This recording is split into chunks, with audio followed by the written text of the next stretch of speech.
2 ವರ್ಷದ ಹಿಂದೆಯಷ್ಟೇ ಅವರಿಬ್ಬರಿಗೆ ಮದುವೆಯಾಗಿತ್ತು. ಆದರೆ ಇದ್ದಕ್ಕಿದ್ದಂತೆ ಪತ್ನಿ ಅನುಮಾನಾಸ್ಪದವಾಗಿ ಮೃತಪಟ್ಟಿದ್ದಾಳೆ. ಈ ಸಾವಿಗೆ ಪತಿಯ ಅಕ್ರಮ ಸಂಬಂಧವೇ ಕಾರಣ ಎಂಬ ಆರೋಪ ಕೇಳಿ ಬಂದಿದೆ.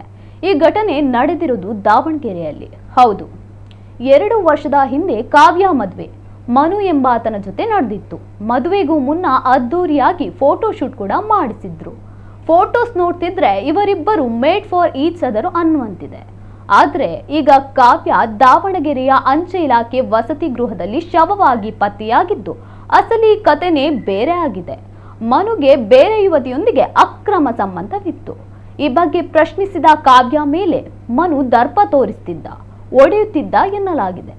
ಅಲ್ಲದೆ ಆತ ಕಾವ್ಯಕ್ಕೆ ತವರು ಮನೆಯಿಂದ ಹಣ ತರುವಂತೆ ಪೀಡಿಸುತ್ತಿದ್ದ ಎಂಬ ಆರೋಪ ಕೇಳಿ ಬಂದಿದೆ. ಮನುವೆ ಆಕೆಯನ್ನು ಕೊಲೆ ಮಾಡಿದ್ದಾನೆ ಎಂದು ಕಾವ್ಯಳ ಪೋಷಕರು ದಾವಣಗೆರೆ ಮಹಿಳಾ ಠಾಣೆಯಲ್ಲಿ ದೂರು ದಾಖಲಿಸಿದ್ದಾರೆ. ಕಾವ್ಯ ತನ್ನ ಸಾವಿಗೂ ಮುನ್ನ ಪತಿಯ ಅಕ್ರಮ ಸಂಬಂಧದ ಬಗ್ಗೆ ಎಲ್ಲಾ ದಾಖಲೆಗಳನ್ನು ಸಂಗ್ರಹಿಸಿದ್ದಳು.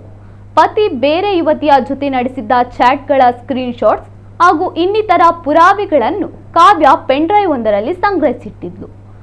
ಆ ಪೆನ್ಡ್ರೈವ್ ಅನ್ನು ಯಾರಿಗೂ ತಿಳಿಯದಂತೆ ತನ್ನ ತವರು ಮನೆಯ ತಮ್ಮನ ಬ್ಯಾಗ್ನಲ್ಲಿ ಇಟ್ಟಿದ್ಲಂತೆ.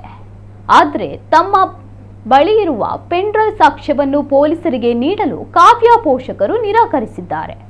ಪೊಲೀಸರು ಸರಿಯಾಗಿ ತನಿಖೆ ಮಾಡುತ್ತಿಲ್ಲ, ನಮಗೆ ಅವರ ಮೇಲೆ ಭರವಸೆ ಇಲ್ಲ, ನಾವು ಪೆನ್ಡ್ರೈವ್ ಅನ್ನು ನೇರವಾಗಿ ನ್ಯಾಯಾಲಯಕ್ಕೆ ನೀಡುತ್ತೇವೆ ಎಂದಿದ್ದಾರೆ. ಇನ್ನು ಕಾವ್ಯ ಸಾವಿನ ರಹಸ್ಯ ಪೊಲೀಸರ ತನಿಖೆಯಿಂದ ಹೊರಬರಬೇಕಿದೆ.